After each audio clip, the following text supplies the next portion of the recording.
တချို့ရေမွေးတွေက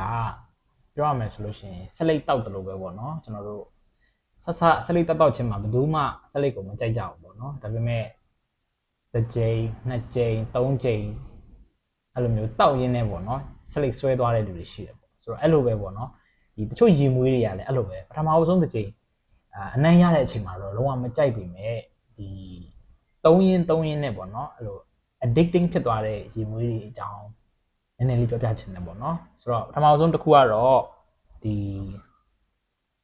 Latafy ရဲ့ vintage radio ပေါ့နော်ဆိုတော့ဒီကောင်ကကြတော့ဘယ်လိုပြောရမလဲဆိုတော့ဒီကောင်ရဲ့ဒီ notes တွေမှာအဓိကကတော့သူက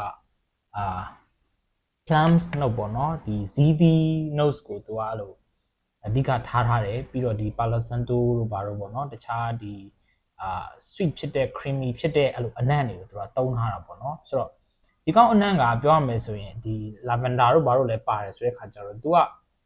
ဒါကျွန်တော်စသုံးချင်းနေ့ကဆိုလို့ရှိရင်ဖြစ်ကျွန်တော်ကအဲ့လို highway တစ်ခုမှာသွားတဲ့အခါကျတော့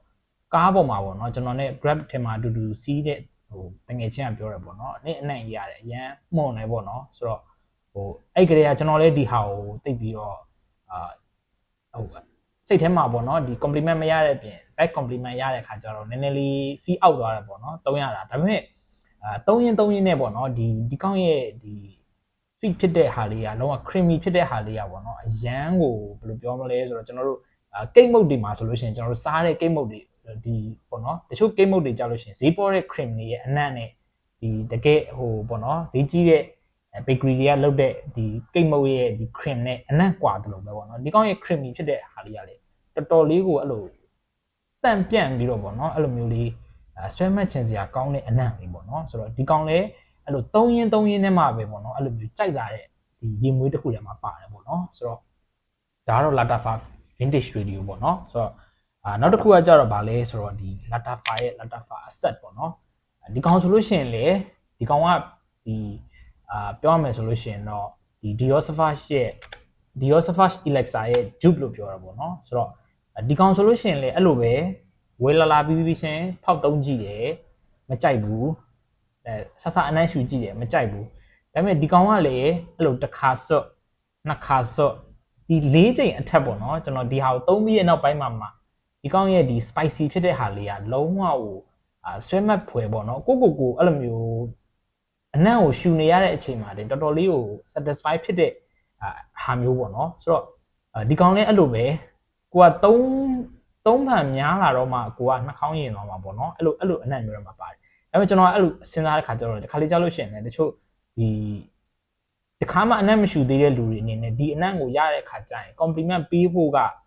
မဖြစ်နိုင်တော့ဘူးပေါ့နော်အဲ့လိုမျိုးလဲတခါလေးကြားလည်းတွေးမိတယ်ဘာဖြစ်လို့လဲဆိုတော့ကိုတိုင်တော့မှဒီအနံ့ကိုရချင်းမှာမကြိုက်ခဲ့တဲ့ဟာပေါ့နော်အဲ့လိုဆိုတော့တခြားလူတွေအနေနဲ့လေဒီအနံ့ကိုဘယ်လိုလုပ်ဒီကြိုက်မလဲပေါ့နော်အဲ့ဒါလည်းစဉ်းစားစရာတစ်ခုပေါ့နော်နောက်တစ်ခုကကြတော့ဒီ Kingsman ပေါ့နော်ဒီ Maison Alhambra ရဲ့ဒီ Latafy ရဲ့ brand အခွဲအထုတ်ထားတဲ့ Maison Alhambra ရဲ့ Kingsman ပေါ့နော်ဒီကောင်ကကြတော့Dolce & Gabbana ရဲ့ဒီ K ကိုသူက dupe လုပ်ထားတယ်လို့ပြောတာပေါ့နော်ဆိုတော့ဒီကောင်ဆိုလို့ရှိရင်လေအဲ့လိုပဲဆက်ဝဲချင်းတော့ဆိုလို့ရှိရင်ဒီကောင်အနံ့အရန် synthetic ဖြစ်တယ်ပေါ့နော်ဒီဖြန်းလိုက်ပြီဆိုတာနဲ့သူ့အနံ့ကြီးကတော်တော်ကြီးကိုအဲ့လိုchemical အနံ့လိုမျိုးကြီးဖြစ်တာပေါ့နော်ဆိုတော့တော်တော်ကြီးကို synthetic vibe ရတယ်ပေါ့နော်ဒါပေမဲ့ဒီ macerate လောက်ထားလိုက်တဲ့အခါကျတော့ကျွန်တော်ဒီဟာကိုဝယ်ပြီးတော့ချမ်းပြီးတော့ပေါ့နော်ထားပြီးတော့6လ9လကြော်မှာကျွန်တော်ဒီနေ့ပြန်သုံးကြည့်တဲ့အချိန်မှာပေါ့နော်ဒီကောင်းရဲ့အနံ့လေးကလည်းတော်တော်လေးကိုကောင်းနေဆိုတော့ကျွန်တော်ခံစားမိရပေါ့နော်ဆိုတော့ဆက်သုံးခဲ့တော့ပါကျွန်တော်2ချိန်3ချိန်သုံးခဲ့တော့ဒီကောင်းကိုကောင်းနေလို့မခံစားမိဘူးပေါ့နော်ဒါပေမဲ့ကျွန်တော်ဒီနေ့သုံးတဲ့အချိန်မှာကျွန်တော်အနေနဲ့ဒါလေးကတော်တော်လေးကောင်းတာပဲဆိုပြီးတော့realize ဖြစ်လာတယ်ပေါ့နော်အဲ့ခါကျတော့ကျွန်တော်က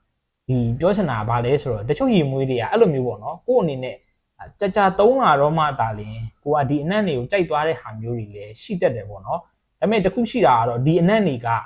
ကိုယ့် compliment ရစီမဲ့အနံ့တွေလားဆိုတာတော့ကျွန်တော်အာမမခံဘူးပေါ့နော်ဒါပေမဲ့ကိုတိုင်ကတော့ဒီအနံ့တွေကိုတဖြည်းဖြည်းနဲ့သုံးနေရင်းနဲ့မှကြိုက်လာမှာဖြစ်တယ်ဆိုတဲ့ဟာကိုတော့ကျွန်တော်ပြောချင်တယ်ပေါ့နော်ဆိုတော့အဲ့လိုပဲတချို့ရေမွေးတွေတချို့ဒီပစ္စည်းတွေကအစပေါ့နော်ဘယ်အရာမှမဆိုကျွန်တော်တို့တွေကဆက်ချင်းမှမကြိုက်ပေမဲ့ပေါ့နော်ဒီကိုကြိုက်တဲ့အချိန်တကူရောက်လာတဲ့အချိန်ရှိတတ်တယ်ပေါ့နော်ဆိုတော့ဒါလေးကတော့ကျွန်တော်ရဲ့ဒီရေမွေးတွေနဲ့ပတ်သက်ပြီးတော့ပေါ့နော်ကျွန်တော် ကြုံရတဲ့ဟာလေးတွေကိုပြန်ပြီး sharing လုပ်ပေးတာဖြစ်ပါတယ်ဆိုတော့